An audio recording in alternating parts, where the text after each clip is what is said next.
सीताराम दोस्तों, आपका फिर से स्वागत है मेरे YouTube चैनल राधे श्याम में। आज हम आपको श्री रामचरितमानस के अध्याय का अगला भाग सुनाते हैं। सुनाने से पहले मेरी आप सबसे विनती है कि आप सब मेरे चैनल को सब्सक्राइब, लाइक और शेयर करना ना भूलें। तो चलो आइए शुरू करते हैं। आज की राम कथा प्रारंभ करते हैं। जय श्री राम। तुम अपराध जो गुण ही ताता, जननी जनक बंधु सुख दाता। राम सत्य सबु जो कछु कहु, तुम पितु मातु वचन रत ऐउ। हे तात तुम अपराध के योग्य नहीं हो, तुमसे माता पिता का अपराध बन पड़े, यह संभव नहीं। तुम तो माता पिता के और भाइयों को सुख देने वाले हो। हे राम, तुम जो कुछ कह रहे हो सब सत्य है। तुम पिता माता के वचनों के पालन में तत्पर हो। पिता ही बुझाई कहु बलि सोई, चौथे पन जहि अज सुन होई।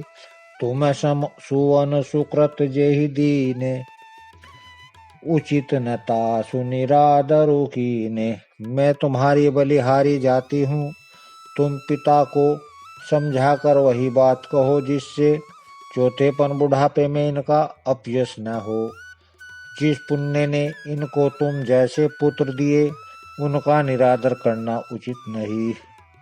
लागहि कुमुख वचन शुभ कैसे, मांग है गया दिक तीरथ जैसे। राम ही मातु वचन सब भाई, जिम सुर सरिगत ललेल सुहाए। कैकेयी के बुरे मुख से ये शुभ वचन सुन कैसे लगते हैं, जैसे मगध देश में गया आदिक तीर्थ। श्री रामचंद्र जी को माता कैकेयी के सब वचन ऐसे अच्छे लगे, जैसे गंगा जी में जाकर अच्छे बुरे सभी प्रकार के जल सुंदर हो जाते हैं। गए मूर्छा राम ही सुमिरि नृप, फिरि करवट लीन। सचिव राम आगमन कही, विने समय सब कीन। इतने में राजा की मूर्छा दूर हुई। उन्होंने राम का स्मरण करके राम राम कहकर फिर करवट ली। मंत्री ने श्री रामचंद्र जी का आना कहकर समय अनुकूल विनती की। अब निप अकनि राम बगु धारे, धरि धीरज तब नयन उधारे। सचिव संभारी राव बैठारे, चरण परत नृप राम निहारे। जब राजा ने सुना कि रामचंद्र पधारे हैं, तो उन्होंने धीरज धर के नेत्र खोले। मंत्री ने संभाल कर राजा को बैठाया। राजा ने रामचंद्र जी को अपने चरणों में पढ़ते प्रणाम करते देखा। लिए सने विकल उर लाई, गे मनि मनहु फनिक फिर पाई। राम ही चित ही रहु नर नाहु, चला विलोचन बारे प्रभाऊ। सने से विकल राजा ने राम जी को हृदय से लगा लिया, मानो सांप ने अपनी खोई हुई मणि फिर से पाली हो। राजा दशरथ जी श्री राम को देखते ही रह गए। उनके नेत्रों से आंसुओं की धारा बह चली। सो कवि वश कछु कहे न पारा, हृदय लगावत बारहि बारा। विधि मानव राव मन माही, जेहि रघुनाथ न कानन जाही। शोक के विशेष वश होने के कारण राजा कुछ कह नहीं सकते। वे बार बार रामचंद्र जी को हृदय से लगाते हैं और मन में ब्रह्मा जी को मनाते हैं कि जिसने रघुनाथ जी वन को जाने न जाए। सुमुरि महेश ही कही निहोरी, विनती सुनौ सदा शिव मोरी। आशुतोष तुम अवधर दानी, आरती हरहु दीन जनु जानी। फिर महादेव जी का स्मरण करके उसने निहोरा करते हुए कहते हैं, हे सदाशिव, आप मेरे विनती सुनिए। आप आशुतोष शीघ्र प्रसन्न होने वाले और अवधर दानी मुँह मांगा दे डालने वाले हैं, अतः मुझे अपना दीन सेवक जानकर मेरे दुख को दूर कीजिए। तुम्हें प्रेरक सबके हृदय, सो मति राम ही देहु। वचनु मोर तजि रहै घर, परिहरि शीलु सनेहु। आप प्रकार प्रेरक रूप से इस सब के हृदय में है। आप श्री रामचंद्र जी को ऐसी बुद्धि दीजिए जिससे वे मेरे वचनों को त्याग कर और शील स्नेह को छोड़कर घर ही रह जाए। अजसु हो जग सुजसु नसाऊ, नरक परोबर सुर परु जाऊ। सब दुख दुसह सहा वहु मोहि, लोचन ओट राम जन होहि। जगत में चाहे अपयश हो और या सुयश नष्ट हो जाए, चाहे नया पाप होने से मैं नरक में गिरूं अथवा स्वर्ग चला जाए, पूर्व पुण्यों के फल स्वरूप मिलने वाला स्वर्ग चाहे मुझे न मिले, और भी सब प्रकार के दुख आप मुझसे सहन करा लें, पर रामचंद्र जी मेरी आंखों की ओट न हो। असमन गुण ही राव नहीं बोला, पीपर पात सरेश मनु डोला। रघुपति पिता ही प्रेम वश जानी, पुण्य कछु कहि मातु अनुमानी। राजा मन ही मन इस प्रकार विचार कर रहे हैं, बोलते नहीं। उनका मन पीपल के पत्ते की तरह डोल रहा है। श्री रघुनाथ जी ने पिताजी को प्रेम के वश जानकर और यह अनुमान करके कि माता फिर कुछ कहेगी तो पिताजी को दुख होगा। देश काल अवसर अनुसारी, बोले वचन विनती विचारी। तात कहु कछु करहु ढिढाई, अनुचित क्षमहु जानि लरिकाई। देश काल और अवसर के अनुकूल विचार कर विनती वचन कहे, हे तात मैं कुछ कहता हूँ या ढिढाई करता हूँ, इस अनुचित्य को मेरी बाल्यावस्था समझकर क्षमा कीजिए। अति लघु बात लागी दुखी पावा, काहू न मोहि कही प्रथम जनावा। देखी गोसा यही पूछो माता, सुन पर संगु भये शीतल गाता। इस अत्यंत तुच्छ बात के लिए आपने इतना दुख पाया, मुझे किसी ने पहले कह कर यह नहीं जनाई। स्वामी आपको इस दशा में देखकर मेरे माता से पूछा। उसने सारा प्रसंग सुनाकर मेरे सब अंग स्थिर हो गए। मुझे बड़ी प्रसन्नता हुई। मंगल समय सने बस सोच परी, हरिया तात आय सुदेय। हर्षि ही कही पुल के प्रभु गात। हे पिताजी, इस मंगल के समय सने बस होकर सोच करना छोड़ दीजिए और हृदय में प्रसन्न होकर मुझे आज्ञा दीजिए। यह कहते हुए प्रभु रामचंद्र जी सर्वांग पुलकित हो गई। धन्य जन्म जग तीतलतासु, पितहि प्रमोद चरित सुनि जासु। चारि पदारथ कर तल जाता के, प्रिय पितु मातु प्राण सम जाके। उन्होंने फिर कहा, इस पृथ्वी तल पर उनका जन्म धन्य है जिनके चरित्र सुनकर माता पिता को परम आनंद हो, जिनको माता पिता प्राणों के समान प्रिय हैं। चारों पदार्थ अर्थ धर्म काम मोक्ष उनके करतलगत मुट्ठी में रहते हैं। आयसु पालि जन्म फल पाई, एहौ बेगी हो रजाई। विदा मातु सन आवहु मांगी, चलिहु बनहि बहुरी पग लागी। आपकी आज्ञा पालन करके और जन्म का फल पाकर मैं जल्दी ही लौट आऊंगा, अतः कृपया आज्ञा दीजिए। माता से विदा मांग आता हूँ। फिर आपके पैर लगकर प्रणाम करके वन को जाऊंगा।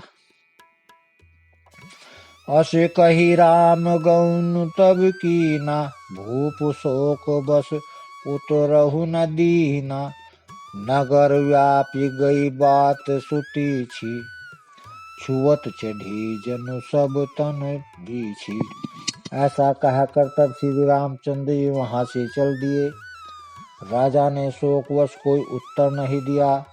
वह बहुत ही तीखी अप्रिय बात नगर में भर में इतनी जल्दी फैल गई, मानो डंक मारते ही बिच्छू का विष सारे शरीर में चढ़ गया हो। सुनि भय विकल सकल नर नारी, बेल टप जिमि देखी दवारी। जो जय सुनहि धुनहि सिर सोई, बड़ विषादु नहीं धीरज होई। इस बात को सुनकर सभी स्त्री पुरुष ऐसे व्याकुल हो गए जैसे दावानल वन में आग लगी देखकर बेल और वृक्ष मुरझा जाते हैं। जो जहाँ सुनता है वह वहीं सिर धुनने पीटने लगता है। बड़ा विषाद है, किसी को धीरज नहीं बंधाता। मुख सुकहि लोचन सर वही, शोकुन हृदय समाई। मनहु करुण रस कट कई उतरी अवध बजाई। सबके मुख सूखे जाते हैं, आंखों में आंसू आते हैं, शोक हृदय में नहीं समाता। मानो कारण रस की सेना अवध पर डंका बजाकर उतर आई हो। मिले ही माझ विधि बात बेगारी, जह तह देखी के कही सिगारी। यही पाप नहीं बूझी न परेहु, छाई भवन पर पावक धरेहु। सब मेल मिल गए हैं, सब संयोग ठीक हो गए थे। इतने में ही विधाता ने बात बिगाड़ दी। जहाँ तहाँ लोग के कई को गाली दे रहे हैं। इस पापिन को क्या सूझ पड़ा जो इसने छाए घर पर आग रख दी थी। निज कर नयन काढ़ चह दीखा, डारि सुदावि पुचाहत चीखा। कुटिल कठोर कुबुद्धि अभागी, भई रघुवंश बेनु बन आगी। यह अपने हाथ में अपनी आंखों को निकालकर आंखों के बिना ही देखना चाहती है और अमृत फेंक कर विष चखना चाहती है। यह कुटिल कठोर दुर्बुद्धि और अभाग्नि के कई रघुवंश रूपी बांस के वन के लिए अग्नि हो गई। पावक बैठी पेडु एहि काटा, सुकुमु शोक ठाटु धरि ठाटा।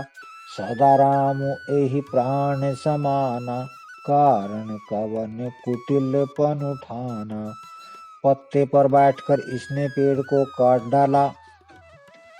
सुख में शोभा का ठाट ठटकर रख दिया। श्री रामचंद्र जी इसे सदा प्राणों के समान प्रिय थे, फिर भी न जाने किस कारण इसने यह कुटिलता ठानी। सत्य कहि कवि नारी स्वभाव, सब विधि अगहु अगाध दुराऊ। निज प्रतिबिंबु बरु कही जाई, जानी न जाई नारी गति भाई। कवि सत्य ही कहते हैं कि स्त्री का स्वभाव सब प्रकार से पकड़ में न आने वाला योग्य था और भेद भरा होता है। अपनी परछाई भले ही पकड़ी जाए, पर भाई स्त्रियों की गति चाल नहीं जानी जाती। कान पाव को जारी सक, कान समुद्र समाई। का न करे अबला प्रबल, के ही जग कालु न खाई। आग क्या नहीं जला सकती, समुद्र में क्या नहीं समा सकता। अबला कहने वाली प्रबल स्त्री जाति क्या नहीं कर सकती, और जगत में काल किसको नहीं खाता। का सुनाई विधि काह सुनावा, का देखै चै काह देखावा। एक कहई भल भूप न कीना, बरु विचारी नहीं कुमति ही दीना। विधाता ने क्या सुनाकर क्या सुना दिया, और क्या दिखाकर अब क्या दिखाना चाहते हैं। एक कहते हैं कि राजा ने अच्छा नहीं किया, दुर्बुद्धि कैकई को विचार कर वर नहीं दिया। जो हटि भयउ सकल दुख भाजनु, अबुला विवश ज्ञान गुनु गाजनु। एक धर्म परमिति पहिचाने, नृपहि दोषु नहीं देखे सयाने। जो हट करके कैकई की बात को पूरा करने में अड़े रहकर स्वयं सब दुखों के पात्र हो गए। स्त्री के विशेष वश होने के कारण मानो उनका ज्ञान और गुण जाता रहा। एक दूसरे जो धर्म की मर्यादा को जानते हैं और शाने हैं, वे राजाओं को दोष नहीं देते। शिविद देची हरिचंद कहानी, एक एक सन कहि बखानी। एक भरत कर सम्मत कहि, एक उदास भाई सुनि रही। वे शिवी दधीची और हरिश्चंद्र की कथा एक दूसरे से बखान कर कहते हैं। कोई एक इसमें भरत जी की सहमति बताते हैं, कोई एक सुनकर उदासीन भाव से सह रह रहे हैं, कुछ बोलते नहीं। कान मूदी कर रद गही जीहा, एक कही बात अलीहा। सुकृत जाहि अस कहत तुम्हारे, राम भरत कहु प्राण पिरारे। कोई हाथ से कान मूंद कर और कोई जीभ को दांतों तले दबाकर कहते हैं कि यह बात झूठ है, ऐसी बात कहने से तुम्हारे पुण्य नष्ट हो जाएंगे। भरत जी को तो रामचंद्र जी प्राणों के समान प्यारे हैं। चंदु चवे बरु अनल कन, सुधा होई विषतूल। सपने हु कबहु न करहि किछु, भरतु राम प्रतिकूल। चंद्रमा चाहे शीतल किरणों की जगह आग की चिंगारियां बरसाने लगे और अमृत चाहे विष के समान हो जाए, परंतु भरत जी स्वप्न में भी कभी श्री रामचंद्र जी के विरुद्ध कुछ नहीं कहेंगे। एक विधात ही दूषण देहि, सुधा दिखाई दीन विसुजेहि। खर भरु नगर सोच सब काहू, दुसहु दाहु उर मिटा उचाहू। कोई एक विधाता को दोष देते हैं, जिसने अमृत दिखाकर विष दे दिया। नगर भर में खलबली मच गई, सब किसी को सोच हो रहा है, हृदय में दुस्साह जलन हो गई, आनंद उत्साह मिट गया। विप्रवधू कुल मान्य जेठेरी, जेप्तिय परम के कई केरी। लगी देन सिक सील सराई, वचन बान सम लागई ताही। ब्राह्मणों की स्त्रियां कुल की मान्य बड़ी बूढ़ी और जो कैकई की परम प्रिय थी, वे उसे शील की सराहना करके उसे सीख देने लगी, पर उसको उसके वचन बाणों के समान लगते हैं।